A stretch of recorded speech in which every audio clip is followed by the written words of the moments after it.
everyone. It's Michelle Duggar, and I am joyfully available. A lot of people ask me, how do you keep track of your kids? And I tell them I use this book. This book has all the notes on all of my children. For instance, Josie likes lima beans and Jackson likes frogs.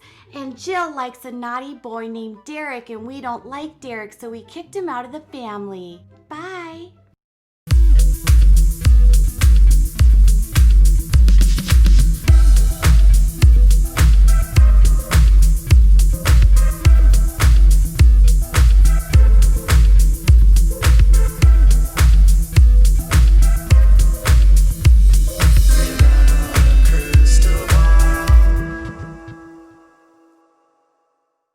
Do you like these new intros, you guys? They're so much fun. Welcome to my channel. I've been having a blast coming up with little skits for you. I hope you're enjoying this new addition to the channel. It's December 31st, last day of the year, and what better way to end this year than to do a Duggar video? Because that's just what we do on this channel. We cover counting on. And guess what? The Duggars have a newly revamped website. Yeah, that's right. The Duggars have revamped the website. Some people on Reddit are suggesting that Jana probably did this. It seems as though somebody in the family revamped it. They have a whole new Q&A section, which is absolutely amazing.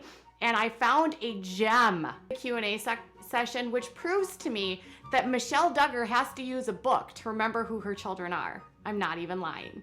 Before we do get started, do me a favor and give this video a thumbs up.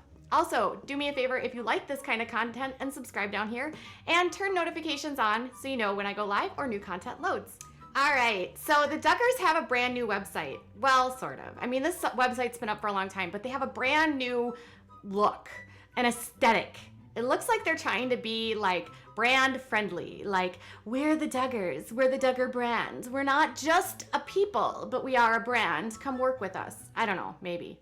Anyways, on their Duggar land, they have a frequently asked questions section where they actually answer simple questions like, how did you guys meet? What are some of the challenges? What's an average day in your life?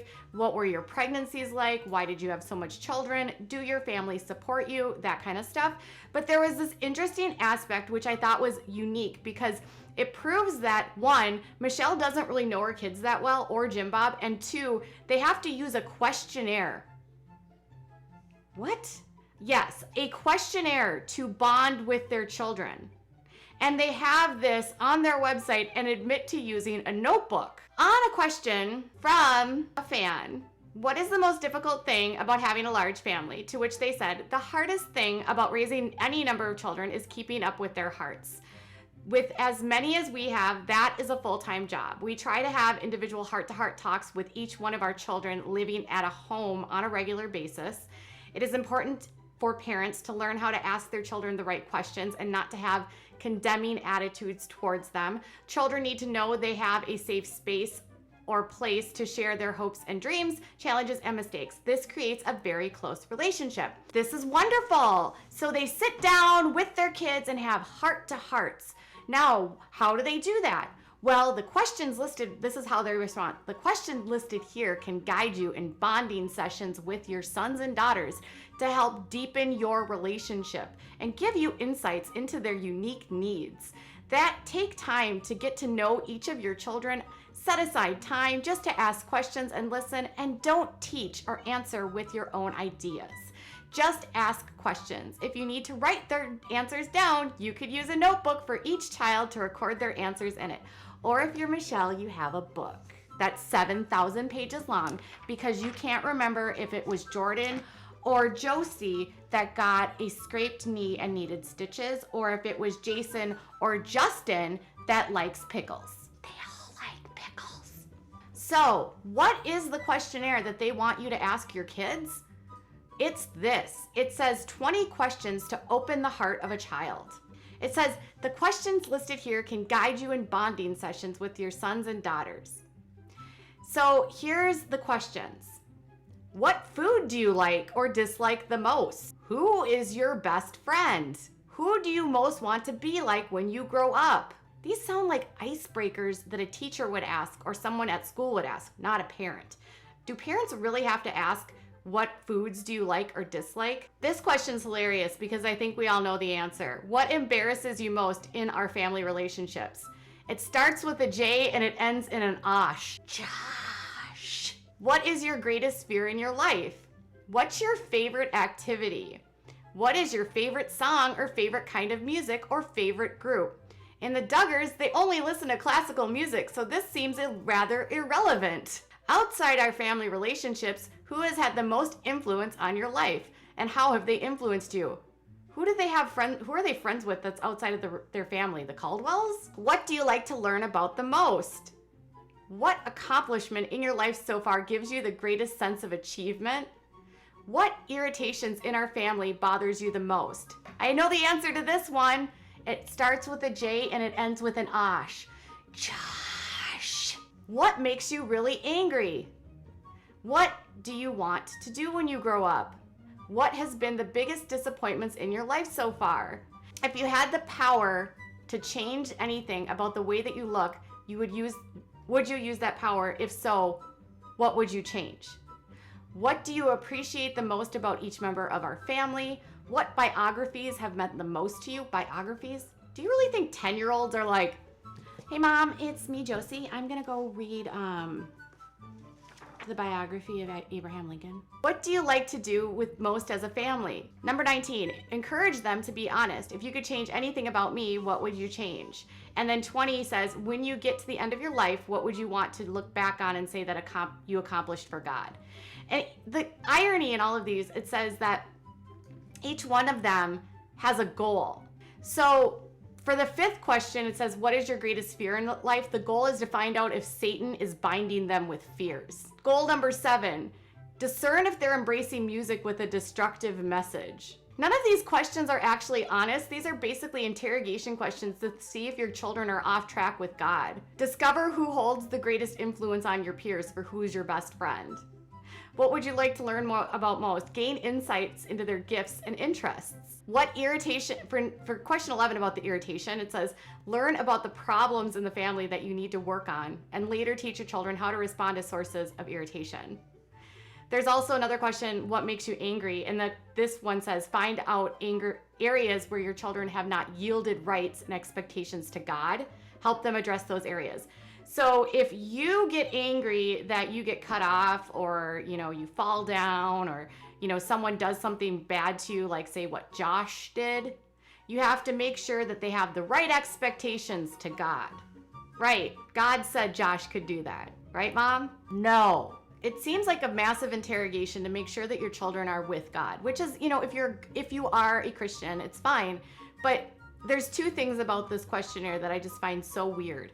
One, if you're going to get to know your child, why do you actually need to ask them who their best friend is? You should know as their parent.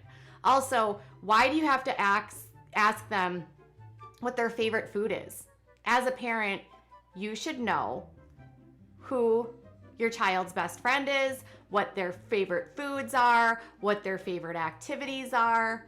You should know what kind of music they're listening to, especially if you're in a house that does not allow various types of music. None of these questions to me feel like you're doing any deep diving into this child's life. This is all like surface level crap. This is all the kind of stuff that you would do at a breaking the ice kind of event at, a church, or a breaking the ice kind of event at a self-help place, right? It's interesting to me that she says to write down notes and have a notebook for each child.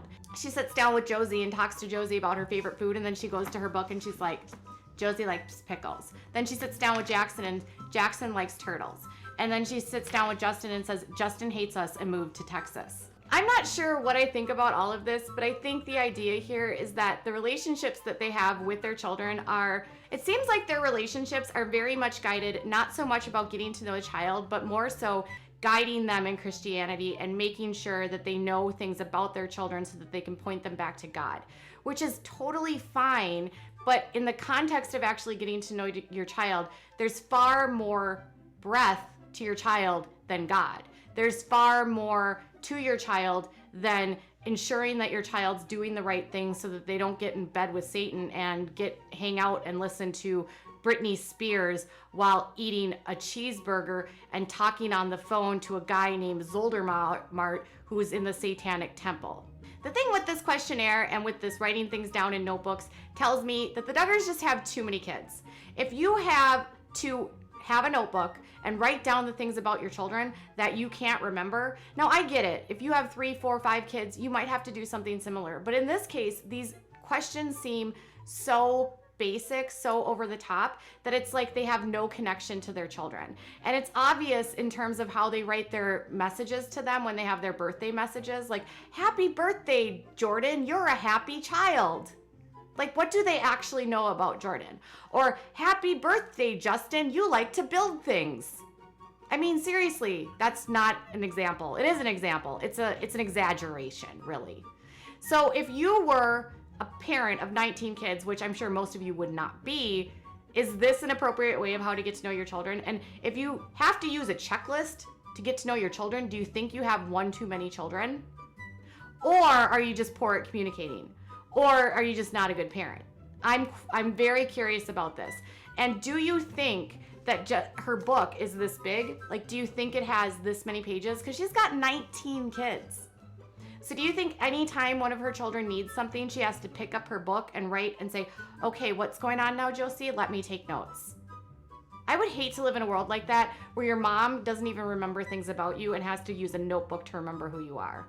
But that's just me. Tell me what your thoughts are in the comments below. Bye, guys.